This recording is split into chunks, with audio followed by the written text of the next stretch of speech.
Bonjour, je suis Sarah Der, je suis la directrice des opérations industrielles chez Gerbet. Bonjour à toutes les deux, je suis Mathel, je suis spécialiste en rémunération et avantages sociaux. Et moi je suis Malika et je travaille sur le site industriel d'Aulnay et je suis assistante de direction. Alors, comment avez-vous commencé votre carrière dans l'industrie pharmaceutique ?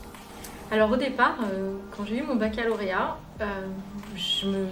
j'étais intéressée par une carrière dans la recherche. Dans la recherche médicale.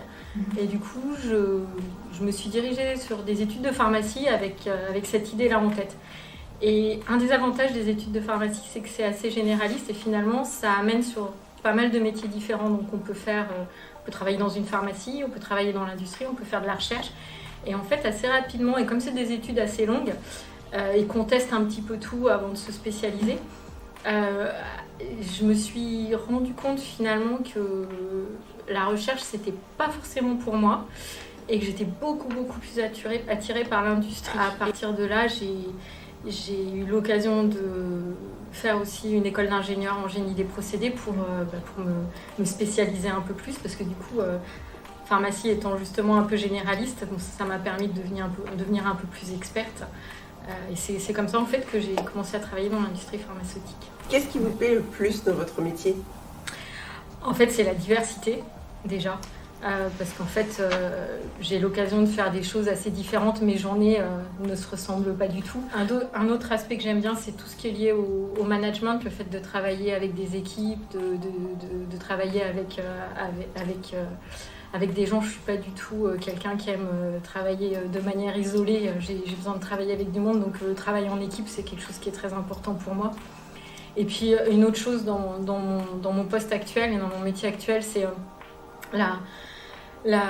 c'est un poste où on a la chance de pouvoir à la fois travailler sur des sujets très stratégiques, assez long terme, et aussi l'exécution. Et ça, c'est aussi quelque chose que j'aime bien, pouvoir avoir l'opportunité de faire les deux en fait, et de travailler sur des échelles temps un peu différentes. Comment est-ce que vous arrivez à lier votre vie personnelle et votre vie professionnelle ? Donc moi, je sais que par exemple, ça ne me gêne pas de travailler, de faire des grosses journées.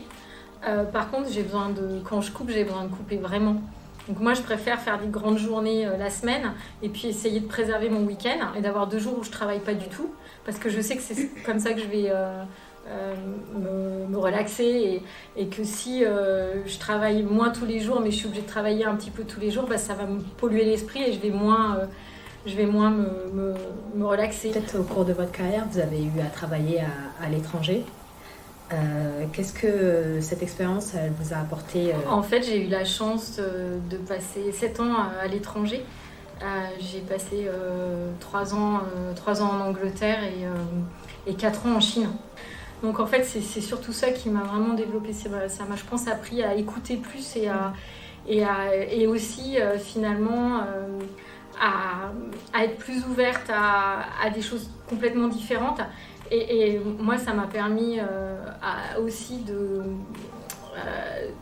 casser des préjugés, des idées reçues en fait, des idées reçues qu'on peut avoir sur d'autres cultures sans les connaître, ou quand on passe des années à travailler vraiment avec eux, on s'aperçoit que moi ce que j'en ai tiré comme enseignement, c'est qu'il faut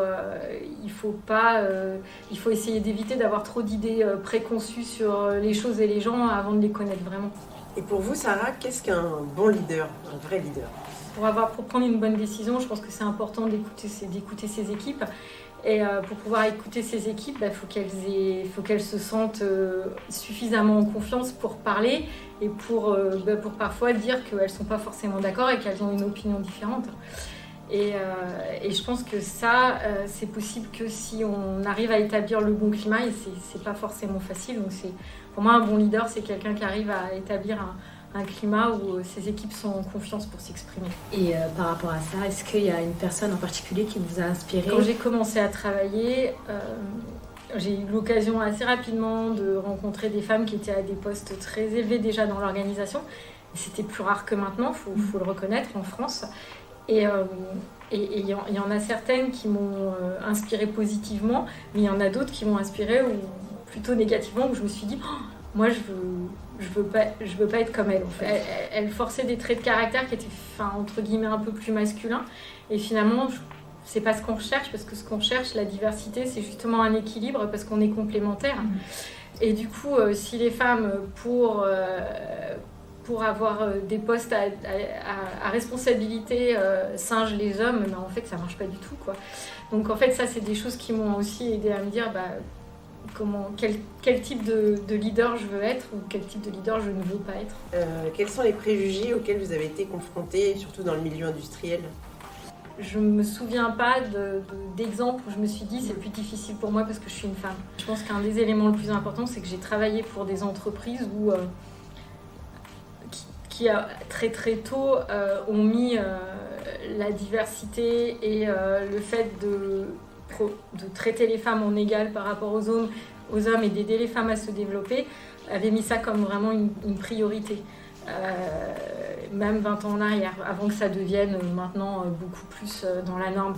Pour une femme qui elle, serait confrontée, qu'est-ce que vous lui donneriez comme conseil, ou quelle qualité elle pourrait avoir pour surmonter ça ? Je pense que le frein, et ce frein-là, je l'ai vécu à titre personnel pour le coup, c'est pas un préjugé qui vient de l'extérieur, mais c'est un frein qui est propre à nous-mêmes. C'est que je pense que les femmes ont, d'une manière générale, souvent moins confiance en elles que les hommes, ou peut-être que les hommes ont moins confiance en eux, mais ils le montrent moins, et ça les empêche moins de se réaliser. Je pense que les femmes, là où on doit s'entraider, et où les femmes, là où c'est important et où il y a un travail à faire, c'est comment on arrive à gagner en confiance en soi et à se dire qu'on est légitime en fait. Et notamment à votre niveau de responsabilité, comment vous pensez pouvoir lutter contre les préjugés qu'on peut avoir Donc je pense que l'exemplarité, c'est vraiment important. Par exemple, si on repense à la place de la femme, etc., je pense que moi, une des choses que je peux faire, c'est de m'assurer que dans mes équipes, on essaye de respecter une certaine parité. Alors, bon, dans la mesure du possible aussi. Un des autres axes, c'est... en fait, j'ai l'opportunité de faire du mentoring ou du coaching pour d'autres personnes. Et en fait, finalement, c'est un bon moyen aussi pour essayer...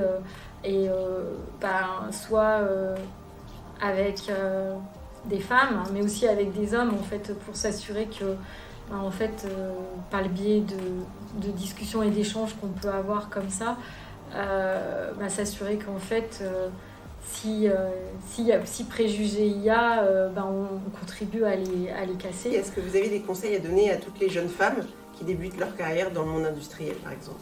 Vraiment, le conseil que je leur donnerais, c'est de croire en elles-mêmes et de se dire que rien n'est impossible. Elles peuvent réussir leur vie professionnelle et leur vie personnelle, et que si elles le veulent, elles y arriveront.